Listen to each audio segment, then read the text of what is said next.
The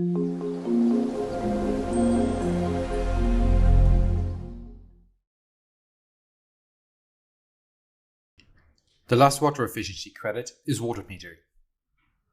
This credit applies to the following categories, all for 1 to 2 points. The intent is to support water management and identify opportunities for additional water savings by tracking water consumption. The thinking behind this is that metering water uses by subsystems help facility managers better gauge a building's water efficiency. Submetering for the major building water system provides a way to formulate in this independent system baseline, track uses against those baseline, and isolate and identify potential sources of waste and take corrective actions. Moreover, submetering helps track periodic changes in water uses and provide the data necessary to calculate opportunities for water savings at a system-wide level. Let's have a look at the requirements. First, for the establishment period. Establish permanently installed meters, and 1 point for 2 water subsystems and 2 points for 4 or more water subsystems. And these are the systems. First one, irrigation. Meter water systems serving at least 80% of the irrigated landscape area. The second one, indoor plumbing fixtures and fittings. Again, meter water systems serving at least 80% of the indoor plumbing fixtures and fittings, listed in the WEP prerequisite indoor water use reduction. Cooling towers. Meter replacement water for all cooling towers serving the facilities. Domestic hot water.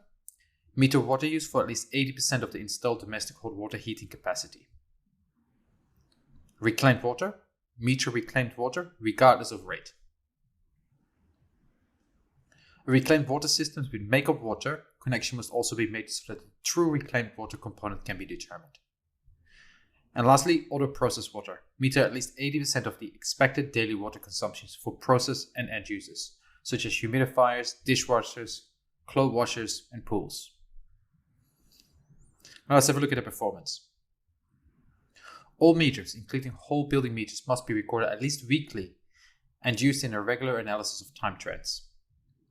Meters must be calibrated within the manufacturer's recommended interval if the building owners, management organization, or tenant owns the meters. Meters owned by third parties are exempt.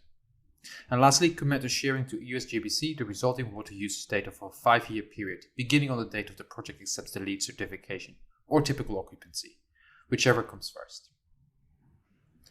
Now let's have a look at the documentation that is required. This one pretty straightforward. For the establishment period, a water metering strategy narrative is required for all products. Same thing, all projects, weekly meter log. And lastly, for the performance period, monthly and annual summaries of meter data.